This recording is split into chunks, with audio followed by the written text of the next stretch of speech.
আসসালামু আলাইকুম রহমতুল্লাহ। স্বাগতম সবাইকে আজকের ক্লাসে। আমার প্রিয় নবম এবং দশম শ্রেণীর শিক্ষার্থীরা, তোমাদের যাদের প্রাণী টিস্যুতে প্রবলেম রয়েছে, আজকের ক্লাসটা তোমাদের জন্য। চলো শুরু করা যাক। তো আজকে আমরা আলোচনা করব জীববিজ্ঞান দ্বিতীয় অধ্যায়ের গুরুত্বপূর্ণ একটা টপিকস, প্রাণী টিস্যু।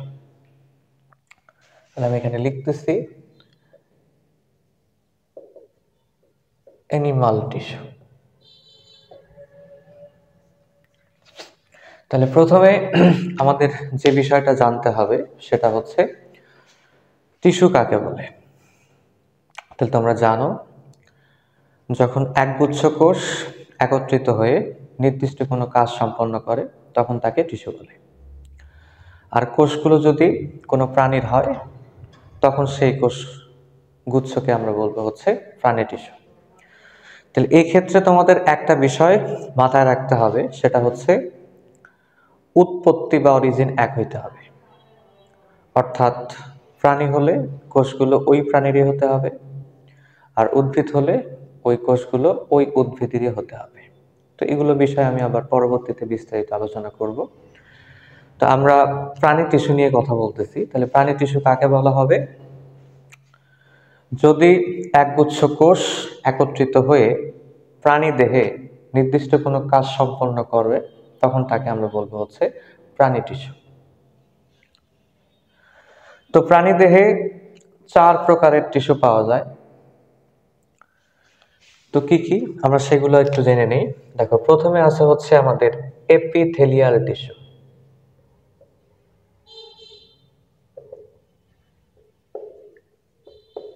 তাহলে প্রথমে আমাদের কি আছে? Epithelial tissue. এরপর আমাদের আছে হচ্ছে কানেকটিভ টিস্যু। এরপরে পাবো হচ্ছে আমরা মাসকুলার টিস্যু।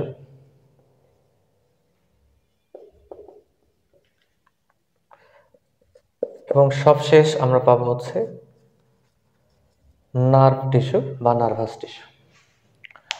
তাহলে প্রাণী দেহে কয় ধরনের টিস্যু পাওয়া যায়? তাহলে আমরা প্রাণী দেহে 7 ধরনের টিস্যু পাবো। Number 1 epithelial tissue, number 2 connective tissue, number 3 muscular tissue বা মাসেল টিস্যু, আর নাম্বার 4 নার্ভ টিস্যু। তাহলে টিস্যুগুলোর অবস্থান কোথায়? দেখো, আমাদের প্রত্যেকটা প্রাণীদেরই কিন্তু কি আছে? আবরণী থাকে। দেখো, আমার দেহের বাইরের যে আবরণী, তারপর আমার যে অঙ্গ প্রত্যঙ্গগুলো আছে, প্রত্যেকটা অঙ্গ প্রত্যঙ্গেরই কিন্তু কি আছে? এক বা একাধিক আবরণী থাকে।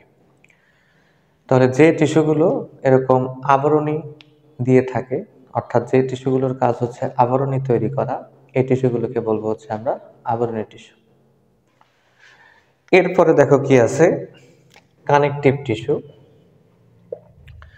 তাহলে এই টিস্যুগুলোর কাজ হচ্ছে যোগাযোগ রক্ষা করা। তারপর আছে হচ্ছে আমাদের মাসকুলার টিস্যু বা পেশি টিস্যু। এই টিস্যুগুলো হচ্ছে মাসেল বা পেশি তৈরি করে। এরপরে আছে হচ্ছে নার্ভ টিস্যু বা স্নায়ু টিস্যু। এই টিস্যুগুলোর কাজ হচ্ছে বিভিন্ন উদ্দীপনা শরীরের বিভিন্ন জায়গা থেকে সংগ্রহ করে মস্তিষ্কে পাঠিয়ে দেওয়া এবং মস্তিষ্ক থেকে উদ্দীপনাগুলোকে বিভিন্ন অঙ্গ প্রত্যঙ্গে পৌঁছায় দেওয়া। তো এগুলো হচ্ছে বিভিন্ন টিস্যুর কাজ। তো আজকে আমি স্পেসিফিক ভাবে এপিথেলিয়াল টিস্যু নিয়ে কথা বলবো। তাহলে এপিথেলিয়াল টিস্যু কি? তাহলে আমি কিন্তু পূর্বেই বলছি যে এই টিস্যুগুলো আবরণী তৈরি করে। এই টিস্যুগুলোকে কি বলা হবে? Epithelial tissue. তাহলে এদের কাজ কি হবে? এদের কাজ হবে হচ্ছে আবরণী তৈরি করা। তাহলে এই যে এপিথেলিয়াল টিস্যু, এই এপিথেলিয়াল টিস্যু এদেরকে আমরা কোথায় দেখতে পাবো? তাহলে আমরা প্রথমে এপিথেলিয়াল টিস্যুর উপস্থিতি জেনে নিব। উপস্থিতি। তাহলে উপস্থিতি কি হবে? তাহলে দেখো, এই টিস্যুগুলোর কাজ আগে আমাদের জানতে হবে, তাহলে আমরা এর উপস্থিতিগুলো বুঝতে পারবো। তাহলে বিভিন্ন অঙ্গের আবরণীতে, কোথায়? বিভিন্ন অঙ্গের আবরণী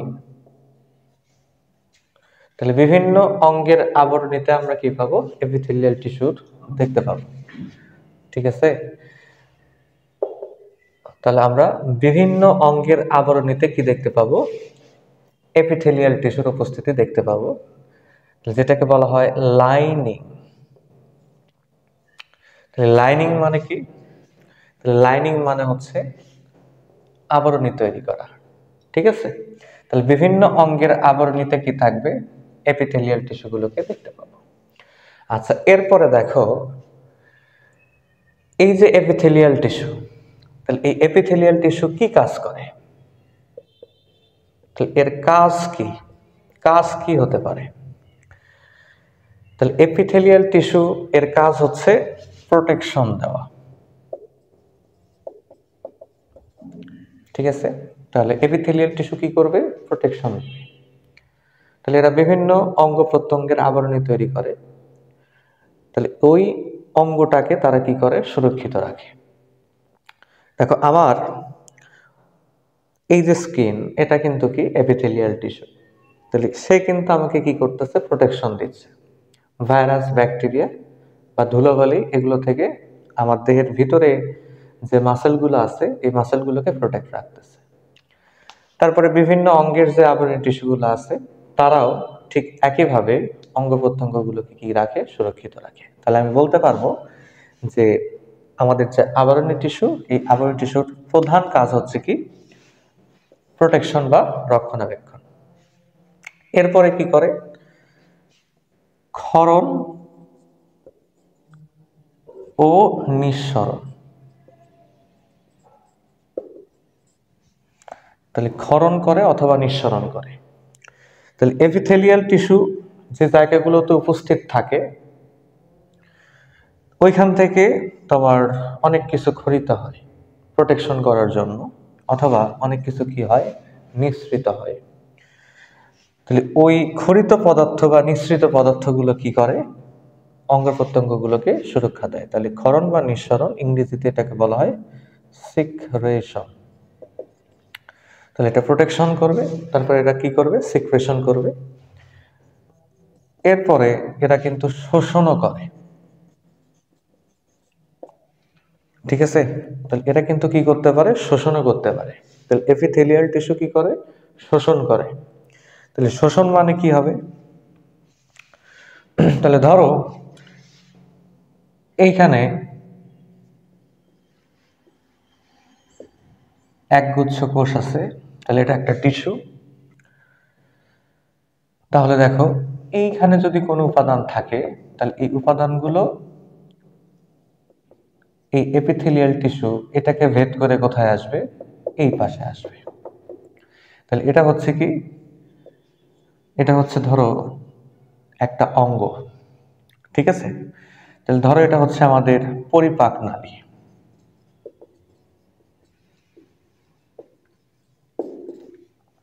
ঠিক আছে, তাহলে পরিপাক নালীতে কিন্তু কি থাকে? আবরণী টিস্যু থাকে।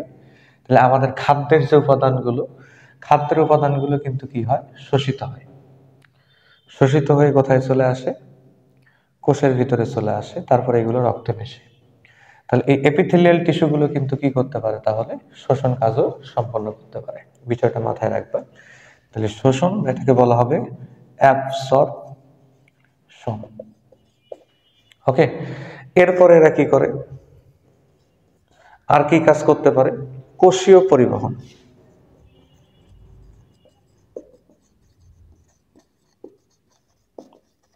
এরা কি করে?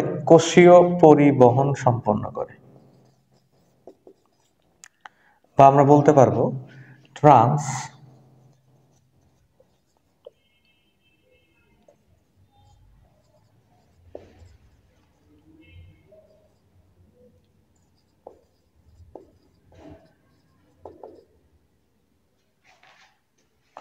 ট্রান্সসেলুলার ট্রান্সপোর্টেশন।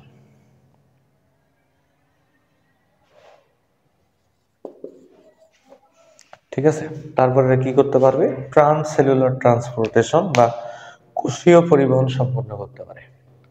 অর্থাৎ কোষের ভিতর দিয়ে এরা কোনো উপাদান একটা জায়গা থেকে অন্য জায়গায় পরিবহন করে। তো তাহলে বিষয়টা কি হচ্ছে দেখো, ট্রান্স সেলুলার ট্রান্সপোর্টেশন। তার মানে দেখো এখানে কিন্তু একগুচ্ছ কোষ আছে, তাহলে এই কোষগুলোর ভেতর দিয়ে কোনো কিছু চলাচল করতে পারে, তাহলে এই ধরনের চলাচলকে কি বলা হবে? ট্রান্স সেলুলার ট্রান্সপোর্টেশন বলা হবে। তাহলে আশা করি বিষয়গুলো বুঝতে পারছো। তাহলে দেখো আমরা এপিথেলিয়াল টিস্যু নিয়ে কথা বলতেছি। তাহলে এপিথেলিয়াল টিস্যু কোথায় উপস্থিত থাকবে? বিভিন্ন অঙ্গের আবরণীতে, অর্থাৎ এরা লাইনিং এর কাজ সম্পন্ন করে। এছাড়াও এরা যে কাজগুলো করে, প্রোটেকশন দিবে, সিক্রেশন করবে, অ্যাবজর্পশন করবে, তারপরে ট্রান্সসেলুলার ট্রান্সপোর্টেশন সম্পন্ন করবে। এবার আমাদের যেটা জানতে হবে সেটা হচ্ছে এই যে এপিথেলিয়াল টিস্যু, এই এপিথেলিয়াল টিস্যুগুলো ভিত্তি পর্দার উপরে সাজানো থাকে, ঠিক আছে? তাহলে এই এপিথেলিয়াল টিস্যুগুলো কোথায় সাজানো থাকবে? ভিত্তি পর্দা, ঠিক আছে? তাহলে আমাদের এপিথেলিয়াল টিস্যু, এই এপিথেলিয়াল টিস্যুগুলো ভিত্তি পর্দার উপরে সাজানো থাকবে। তাহলে ভিত্তি পর্দা, ইংরেজিতে এটাকে বলা হচ্ছে বেসমেন্ট, বেসমেন্ট মেমব্রেন বলা হয়। তাহলে বেসমেন্ট মেমব্রেন কি বা ভিত্তি পর্দা কি? তাহলে এটা আমাদেরকে জানতে হবে। তাহলে খেয়াল করো, তাহলে প্রথমে দেখো আমাদের এরকম একটা লেয়ার থাকবে।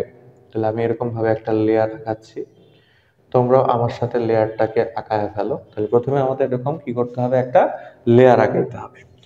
তাহলে আমি এই লেয়ারটাকে বলতে পারি বেসাল লেয়ার।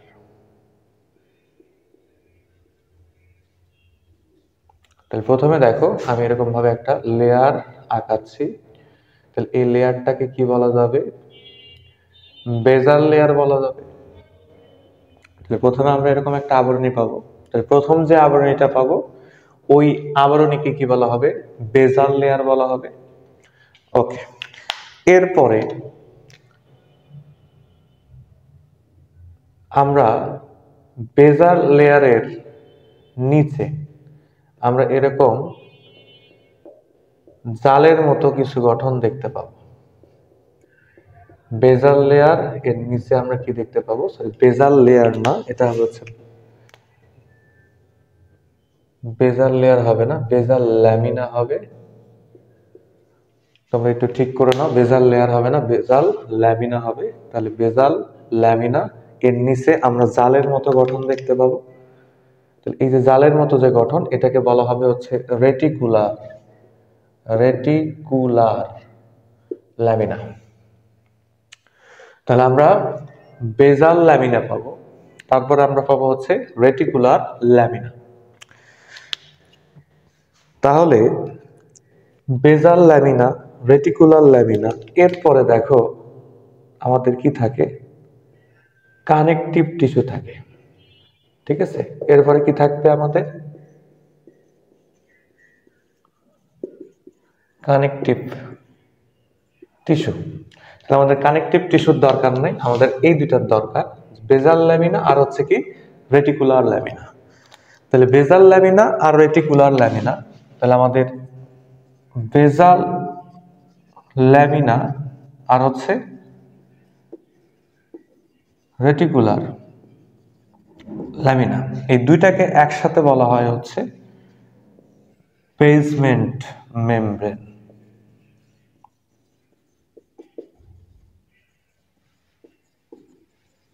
ঠিক আছে? তাহলে বেসমেন্ট মেমব্রেন কাকে বলবা? তাহলে বেসাল ল্যামিনা আর হচ্ছে রেটিকুলার ল্যামিনা, এই দুটো যদি একসাথে থাকে তখন সেটাকে কি বলা হবে? বেসমেন্ট মেমব্রেন বলা হবে। তাহলে এই যে বেসমেন্ট মেমব্রেন, এই বেসমেন্ট মেমব্রেনের উপরে আমাদের এপিথেলিয়াল টিস্যুগুলো সুন্দরভাবে সাজানো থাকবে, ঠিক আছে? তাহলে দেখো এই যে আমি বেসমেন্ট মেমব্রেন এর উপরে আমি দেখো একটা, দুইটা, তিনটা, চারটা, পাঁচটা কোষ সাজায় দিছি, ঠিক আছে? তাহলে তোমরা এটাকে বলতে পারবা এপিথেলিয়াল টিস্যু। তোমাদের একটা বিষয় মাথায় রাখতে হবে যে এপিথেলিয়াল টিস্যু এমনি এমনি থাকবে না, এটা বেসমেন্ট মেমব্রেনের উপরে সাজানো থাকবে। তাহলে বেসমেন্ট মেমব্রেন ছাড়া যদি কোনো টিস্যু দেখতে পাও তাহলে সেটা কি না, এপিথেলিয়াল টিস্যু না। কথা কি বোঝা গেল? তাহলে আমাদের এই বেসমেন্ট মেমব্রেন, তাহলে এই বেসমেন্ট মেমব্রেন সম্পর্কে আমি এত কেন কথা বলতেছি এটা তো আমরা কিছুক্ষণ পরে বুঝতে পারবা। কারণ এই যে বেসমেন্ট মেমব্রেন, এই বেসমেন্ট মেমব্রেনের উপরে কোষগুলো কিভাবে সাজানো থাকবে এর উপর ভিত্তি করে আমরা এপিথেলিয়াল টিস্যুকে ক্লাসিফাইড করতে পারবো। ঠিক আছে, তাহলে আমরা বেসমেন্ট মেমব্রেনের উপরে এখন এপিথেলিয়াল টিস্যুর শ্রেণীবিন্যাস করব। তাহলে দেখো বলা হচ্ছে যে এপিথেলিয়াল টিস্যুর শ্রেণীবিন্যাস। তাহলে আমরা এখানে লিখলাম শ্রেণীবিন্যাস। তাহলে আমার সাথে লেখো যে ভিত্তি পর্দা এর ওপর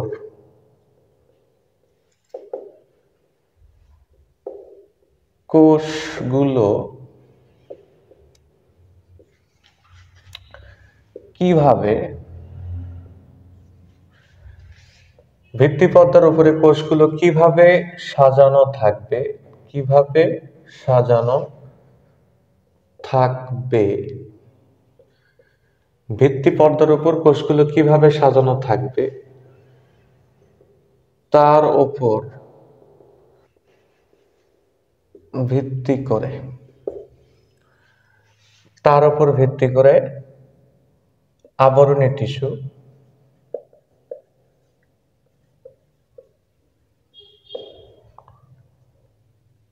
তিন প্রকার। ঠিক আছে, তাহলে ভিত্তি পর্দার উপর কোষগুলো কিভাবে সাজানো থাকবে এটার উপর ভিত্তি করে আমরা আবরণী টিস্যুকে তিন ভাগে ভাগ করতে পারবো।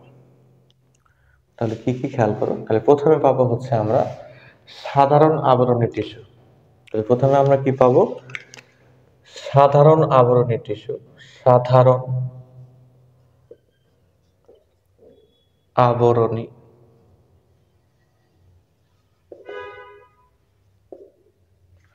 সাধারণ আবরণী টিস্যু। ঠিক আছে, তাহলে সাধারণ আবরণী টিস্যুগুলো কেমন হবে? তাহলে এটা কিন্তু হইতে পারে সাধারণ আবরণী টিস্যুর উদাহরণ। তাহলে ভিত্তি পর্দার উপরে দেখো কোষগুলো একটা স্তরে সাজানো আছে। তাহলে ভিত্তি পর্দার উপরে যদি কোষগুলো একটা স্তরে সাজানো থাকে তাহলে এই ধরনের আবরণী টিস্যুকে বলা হয় হচ্ছে সাধারণ আবরণী টিস্যু। ঠিক আছে, তাহলে সাধারণ আবরণী টিস্যুর উদাহরণ কোনটা? এইটা। আশা করি বিষয়টা বুঝতে পারছো। তাহলে এখন আমাদের যে জিনিসটা লাগবে সেটা হচ্ছে আমরা এই যে সাধারণ আবরণী টিস্যু, এই সাধারণ আবরণী টিস্যুকে কোথায় দেখতে পাবো? তাহলে সাধারণ আবরণী টিস্যুগুলোকে দেখতে পাওয়া যাবে হচ্ছে অবস্থান। অবস্থানগুলো কিন্তু ইম্পর্টেন্ট, এখান থেকে তোমরা এমসিকিউ পাবা। দেখো বলা হচ্ছে যে বৃক্ষের সংগ্রাহী নালিকা, বৃক্ক, তাহলে গাছ না কিন্তু এটা হচ্ছে কিডনি, বৃক্ক এর সংগ্রাহী নালিকা, বৃক্ক এর সংগ্রাহী নালিকা, তারপরে হচ্ছে অন্ত্রের প্রাচীর,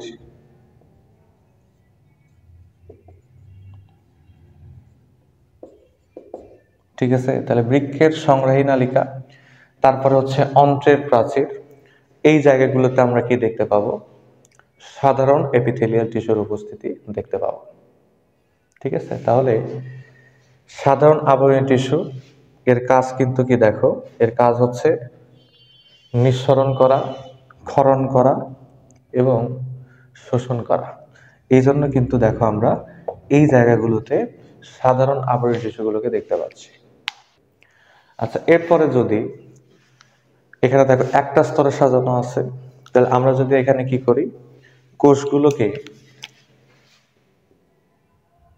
এরকম একাধিক স্তরে সাজায় দিই,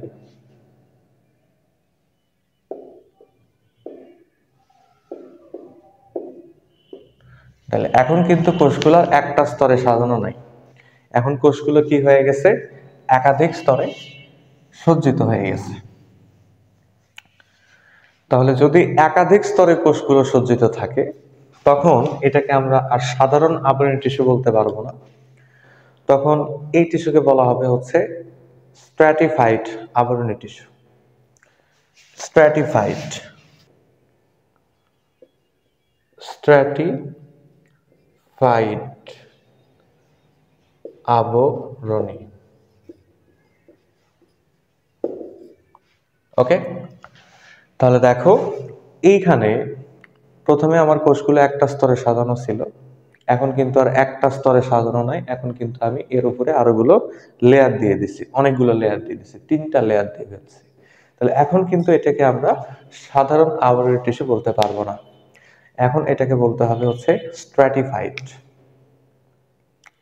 তাহলে এই ধরনের আবরণী টিস্যুগুলোকে কোথায় দেখতে পাওয়া যাবে?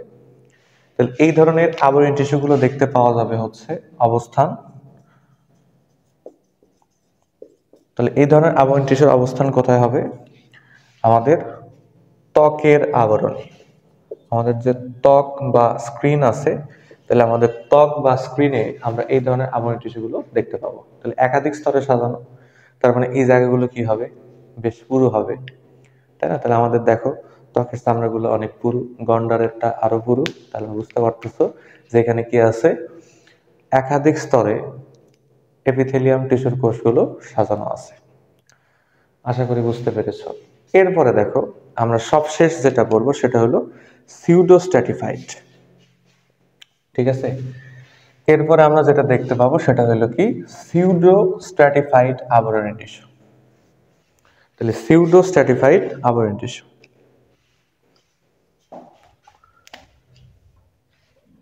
তাহলে সবশেষ সিউডো স্ট্র্যাটিফাইড, সিউডোস্ট্র্যাটিফাইড আবরণী টিস্যু। দেখো এইখানে যে টার্মটা আছে সিউডো, সিউডো শব্দের অর্থ হচ্ছে কি? মিথ্যা বা ধোঁকা। ঠিক আছে, আর স্ট্র্যাটিফাইড মানে কি? একাধিক স্তর। তাহলে দেখে মনে হবে কোষগুলো একাধিক স্তরে সাজানো আছে, বাট কোষ একটা স্তরে সাজানো থাকবে। তাহলে কেমন হবে চিত্রটা? দেখো এটা যদি ভিত্তি পর্দা হয়, তাহলে ধরো এটা হচ্ছে ভিত্তি পর্দা, তাহলে ভিত্তি পর্দার উপরে এরকম লম্বা লম্বা কোষ থাকবে। ঠিক আছে, ভিত্তি পর্দার উপরে এরকম লম্বা লম্বা কোষ থাকবে।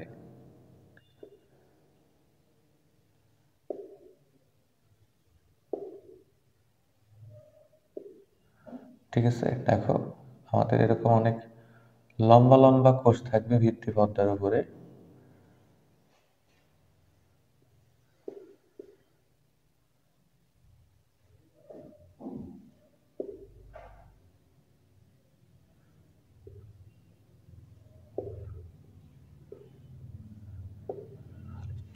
ওকে, তাহলে দেখো এখানে এটা হচ্ছে ভিত্তি পর্দা, তাহলে ভিত্তি পর্দার উপরে এখানে কিন্তু কোষগুলো একটা স্তরেই সাজানো আছে, কিন্তু দেখে মনে হচ্ছে যে এখানে একাধিক স্তর আছে। অর্থাৎ আমরা কিন্তু এখানে ধোঁকা খেয়ে যাচ্ছি, মানে আমরা মনে করতেছি যে এখানে 2টা স্তর আছে, বাট এখানে কিন্তু একটা স্তরই আছে। তাহলে এই ধরনের আবরণী টিস্যুকে বলা হবে হচ্ছে সিউডোস্ট্যাটিফাইড। ভিত্তি পর্দার উপরে কোষগুলো একটা স্তরে সাজানো থাকবে, কিন্তু দেখে মনে হবে কি একাধিক স্তরে সাজানো আছে। ঠিক আছে, তাহলে এই ধরনের আবরণী টিস্যুকে কি বলা হবে? সিউডোস্ট্যাটিফাইড। বোঝা গেল? তাহলে এই ধরনের আবরণী টিস্যুগুলোকে আমরা কোথায় দেখতে পাবো? আমাদের যে ট্রাকিয়া আছে, ঠিক আছে, ট্রাকিয়া বা হচ্ছে আমাদের শ্বাসনালী, তাহলে শ্বাসনালীতে কি থাকবে? এই ধরনের আবরণী টিস্যুগুলো দেখা যাবে। তাহলে আমরা কিভাবে আবরণী টিস্যু শ্রেণীবিন্যাস করলাম? তাহলে আমরা জানি যে আবরণী টিস্যুগুলো হচ্ছে ভিত্তি পর্দার উপরে সাজানো থাকবে। তাহলে ভিত্তি পর্দার উপরে কোষগুলো কিভাবে সাজানো থাকবে এর উপর ভিত্তি করে আমরা আবরণী টিস্যুকে 3 ভাগে ভাগ করছি: স্ট্র্যাটিফাইড, সিউডোস্ট্র্যাটিফাইড, আর একটা হচ্ছে সাধারণ আবরণী টিস্যু। আশা করি এই বিষয়টা বুঝতে পারছো। এবার চলো যে এই যে কোষগুলো আছে, এই কোষগুলো কিন্তু মাঝে মাঝে রূপান্তরিত হয়। ঠিক আছে, তাহলে কোষের যে রূপান্তর, এর উপর ভিত্তি করে আমরা আবরণী টিস্যুর আরো কিছু প্রকারভেদ দেখতে পাবো। ঠিক আছে, তাহলে এই যে কোষগুলো, এই কোষগুলো রূপান্তরিত হয়। তাহলে রূপান্তরিত হয়ে আরো বিভিন্ন ধরনের আমরা কি দেখতে পাই, আবরণী টিস্যুগুলো দেখতে পাই। যেরকম সিলিয়া যুক্ত আবরণী টিস্যু।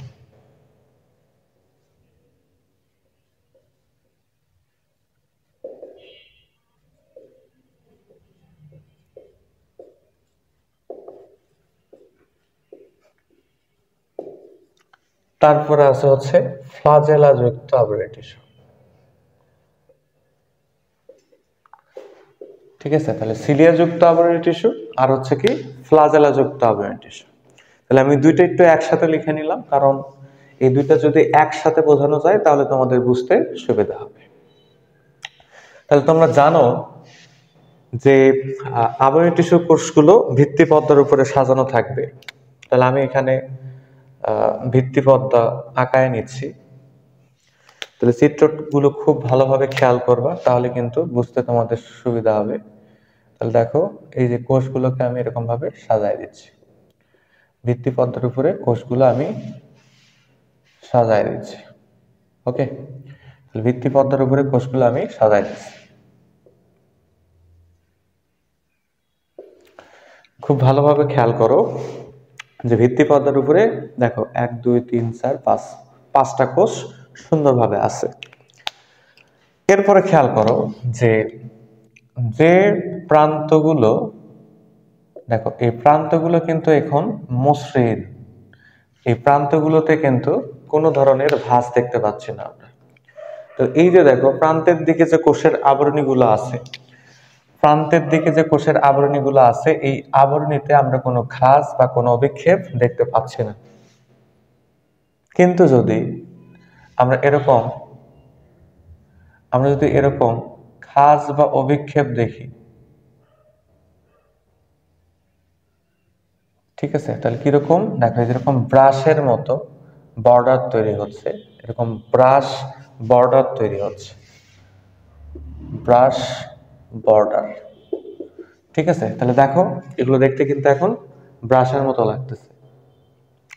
তাহলে প্রথমে কিন্তু কোষ এরকম ছিল, কোষের আবরণীগুলো ছিল মসৃণ। এখন দেখো কোষের আবরণীগুলো কিন্তু এরকম অমসৃণ, এরকম অভিক্ষেপ বা ক্ষণপথ তৈরি হয়েছে। ঠিক আছে, তাহলে এরকম পুরো অভিক্ষেপ বা ক্ষণপথ, এগুলোকে বলা হয় হচ্ছে সিলিয়া। কি বলা হয়? সিলিয়া। তাহলে দেখো এখানে যে আবরণী টিস্যুগুলো আছে, এই আবরণী টিস্যুগুলোর কি আছে? সিলিয়া আছে। তাহলে রূপান্তর হয়েছে কিন্তু কোষের। এই জন্য বলা হয়েছে যে রূপান্তরের উপর ভিত্তি করে আমরা আবরণী টিস্যুকে আরো কয়েকটা ভাগে ভাগ করতে পারি। তাহলে প্রথমে দেখো আমরা কি পাইছি? সিলিয়াযুক্ত আবরণী টিস্যু। তাহলে এই সিলিয়াযুক্ত আবরণী টিস্যু এগুলোকে কোথায় দেখতে পাওয়া যাবে? তাহলে এটাকে দেখতে পাওয়া যাবে হচ্ছে আমাদের ট্রাকিয়াতে।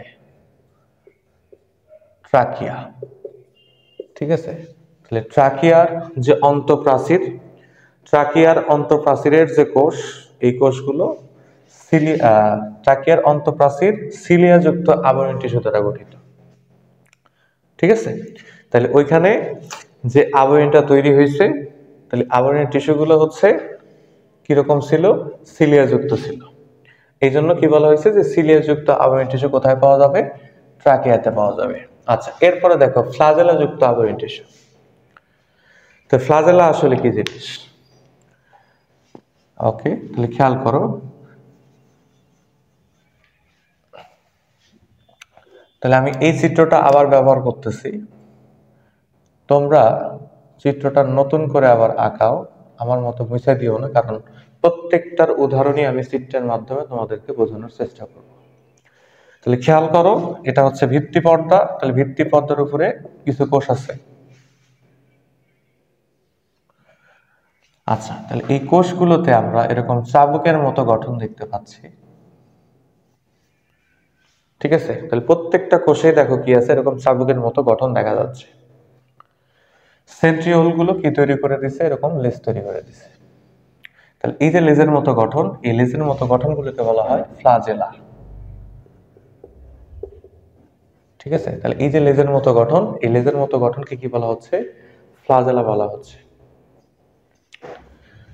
তো আবরণী টিস্যুগুলোতে যদি এরকম লেজের মতো গঠন দেখা যায় বা চাবুকের মতো গঠন দেখা যায়, তাহলে এই ধরনের আবরণী টিস্যুকে আমরা কি বলবো, ফ্লাজেলা যুক্ত আবরণী টিস্যু বলবো। তাহলে এই ধরনের আবরণী টিস্যু সাধারণত হাইড্রার অন্তঃপ্রাচীরে দেখতে পাওয়া যায়। হাইড্রা,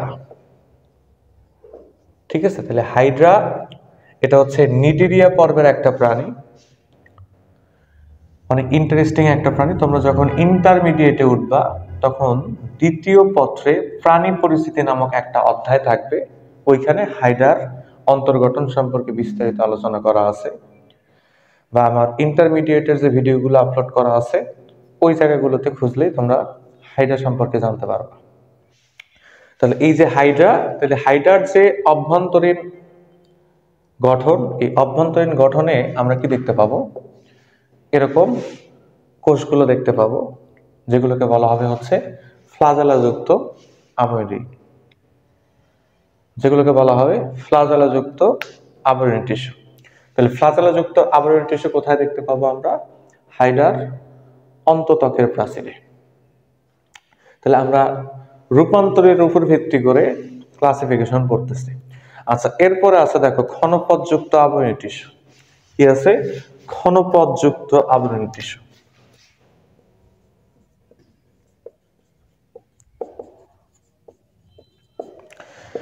তাহলে এরপর আছে হচ্ছে ক্ষণপথযুক্ত আবরণী টিস্যু। তাহলে এই ক্ষণপথযুক্ত আবরণী টিস্যুকে কিন্তু হাইড্রার অন্তঃত্বকের প্রাচীরেই দেখতে পাওয়া যায়। তাহলে এখানেও আমরা হাইড্রার উদাহরণটাই ব্যবহার করতেছি। তাহলে এটাও আমরা হাইড্রার অন্তঃত্বকের প্রাচীরেই দেখতে পাচ্ছি। তাহলে হাইড্রার অন্তঃত্বকের প্রাচীরে, হাইড্রার অন্তঃত্বকের প্রাচীরে দেখো এরকম ফ্লাজেলাযুক্ত আবরণী টিস্যু, এদের মাঝে মাঝে আমরা কি দেখতে পাবো, কিছু কোষ দেখতে পাবো, যে কোষগুলোতে এরকম কি আছে, অভিক্ষেপ আছে। তাহলে হাইড্রার দুই ধরনের পরিপাক সম্পন্ন হয়, একটা হচ্ছে অন্তঃকোষীয় পরিপাক আর একটা হচ্ছে বহিঃকোষীয় পরিপাক। তাহলে কিছু কোষ আছে হাইড্রার, যে কোষগুলো পরিপাকে অংশগ্রহণ করে, অভ্যন্তরীণ পরিপাকে অংশগ্রহণ করে। তাহলে অভ্যন্তরীণ পরিপাকে অংশগ্রহণ করার জন্য কোষে এরকম অভিক্ষেপ তৈরি হইতে দেখা যায়। তাহলে এরকম অভিক্ষেপগুলোকে বলা হয় ক্ষণপথ।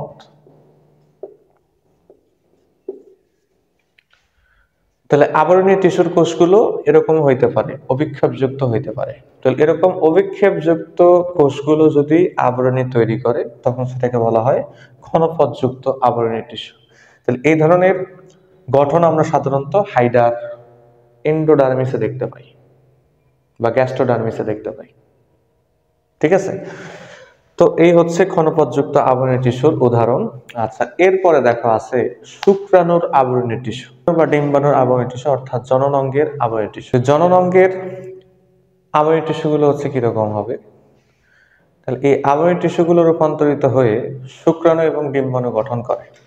ঠিক আছে, তাহলে শুক্রাণু এবং ডিম্বাণুতে যে আবরণী টিস্যুগুলো দেখতে পাওয়া যাবে ওই টিস্যুগুলোকে কি বলা হবে, জননাঙ্গের আবরণী টিস্যু বলা হবে। ওকে, এরপরে সবশেষ আমাদের যে বিষয়টা জানতে হবে সেটা হচ্ছে কোষের আকার। ঠিক আছে, তাহলে ভিত্তি পর্দার উপরে কোষগুলো সাজানো থাকবে, কোষের আকার বা আকৃতি এর উপর ভিত্তি করে আমরা আবরণী টিস্যুকে আরো 3 ভাগে ভাগ করতে পারবো। দেখো, প্রথমে আমরা যেটা পাচ্ছি সেটা হচ্ছে স্কোয়ামাস। স্কোয়ামাস অর্থাৎ মাছের আইসের মতো, মাছের আইস। ঠিক আছে, তাহলে এই যে টিস্যুটা, এই টিস্যুতে যে কোষগুলো থাকবে এই কোষগুলো দেখতে হবে হচ্ছে মাছের আইসের মতো, এরকম মাছের আইসের মতো কোষগুলো দিয়ে এই টিস্যু গঠিত হবে। ঠিক আছে, তাহলে দেখো এখানে আমরা যে টিস্যু দেখতে পাচ্ছি, এখানে এই টিস্যু গঠনকারী কোষগুলো দেখতে মাছের আইসার মতো এবং নিউক্লিয়াস বেস স্পষ্ট। তাহলে এই ধরনের আবরণী টিস্যুকে বলা হচ্ছে স্কোয়ামাস আবরণী টিস্যু। তাহলে এই ধরনের টিস্যুগুলো সাধারণত হচ্ছে বৃক্ষের বোম্যান্স ক্যাপসুল এ দেখতে পাওয়া যায়। তাহলে কোথায় পাওয়া যাবে এই ধরনের আবরণী টিস্যুকে? বৃক্ষের যে বোম্যান্স ক্যাপসুল, তাহলে আমরা বোম্যান্স ক্যাপসুলে এই ধরনের আবরণী টিস্যুগুলোকে দেখতে পাবো। তাহলে এই ধরনের আবরণী টিস্যুগুলোর কাজ কি? ছাকন কাজ করে এরা, ঠিক আছে? অর্থাৎ এরা ফিল্টারিং অ্যাপারেটাস হিসেবে কাজ করে। তাহলে বৃক্ষের বোম্যান্স ক্যাপসুলে এই কোষগুলো কি করবে? ফিল্টার করবে, ছাকার কাজগুলো সম্পন্ন করবে। ওকে, এরপরে চলে যাও 2 নম্বরে। তাহলে 2 নম্বরে দেখো কি আছে? 2 নম্বর আছে হচ্ছে কিউবয়েডাল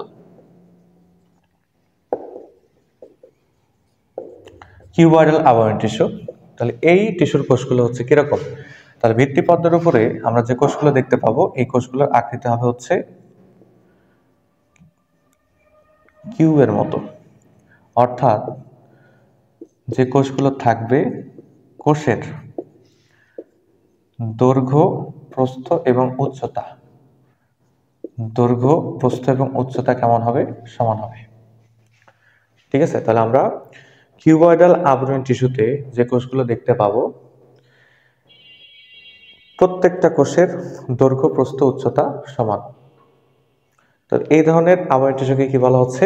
কিউবয়েডাল আবরণী টিস্যু। ঠিক আছে? এই ধরনের আবরণী টিস্যুকে কি বলা হয়? কিউবয়েডাল আবরণী টিস্যু। তাহলে এই ধরনের আবরণী টিস্যুর কাজ কি? পরিশোষণ।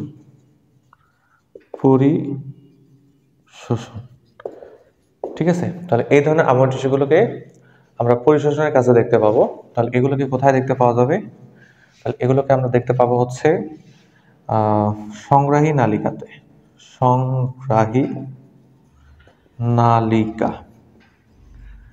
ঠিক আছে? তাহলে আমাদের বৃক্ষের যে সংগ্রাহী নালিকা আছে, তাহলে আমরা সংগ্রাহী নালিকার প্রাচীরে আমরা কি দেখতে পাবো? এই ধরনের আবরণী টিস্যুগুলো দেখতে পাবো। ওকে, এরপরে সবশেষ আমরা যেটা নিয়ে পড়বো সেটা হচ্ছে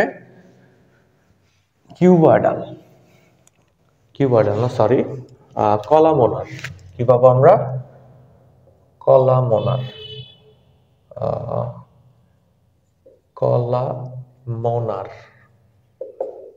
ঠিক আছে? তাহলে আমরা সবশেষ যেটা পাবো সেটা হচ্ছে কি? কলামোনার। অর্থাৎ ভিত্তিপর্দার উপরে অনেক লম্বা লম্বা কোষ থাকবে। ভিত্তিপর্দার উপরে এরকম অনেক লম্বা লম্বা কোষ সাজানো থাকবে। ঠিক আছে? এরকম লম্বা লম্বা কোষ আমরা কি দেখতে পাবো? ভিত্তিপর্দার উপরে সাজানো দেখতে পাবো। তাহলে ভিত্তিপর্দার উপরে এরকম অনেক লম্বা লম্বা কোষ সাজানো থাকবে। তাহলে এগুলো দেখতে হচ্ছে কিসের মতো? কলামের মতো। ঠিক আছে? তাহলে আমরা কি পাবো? এরকম কলামোনার আবরণী টিস্যুগুলোকে দেখতে পাবো। ওকে, তাহলে এগুলোকে আসলে কোথায় দেখতে পাবো আমরা? এগুলোকে আমরা দেখতে পাবো হচ্ছে আমাদের অন্ত্রের প্রাচীরে।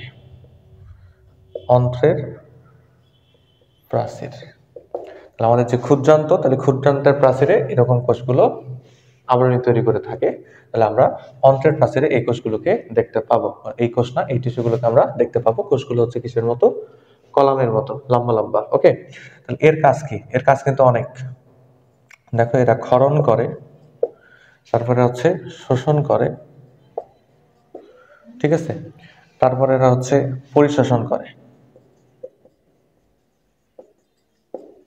ঠিক আছে? তাহলে এরা কিন্তু অনেক কাজ করে। ঠিক আছে? এরা কিন্তু অনেক কাজ করে। তাহলে কোষগুলো হচ্ছে কিরকম? লম্বা লম্বা। ভিত্তিপর্দার উপরে অনেক লম্বা লম্বা কোষ দেখতে পারবো আমরা, এবং এরা হচ্ছে আমাদের ক্ষুদ্রান্তের প্রাচীরে অবস্থান করবে। এদের কাজ হচ্ছে এই ক্ষরণ, শোষণ, পরিশোষণ। তাহলে আশা করি তোমরা এই টিস্যু সম্পর্কে বুঝতে পেরেছো, এবং যাদের উদ্ভিদ টিস্যুতে প্রবলেম আছে, তাহলে আমরা নেক্সট ক্লাসে উদ্ভিদ টিস্যু নিয়ে আলোচনা করব। ততদিন ভালো থাকো, সুস্থ থাকো। আল্লাহ হাফেজ।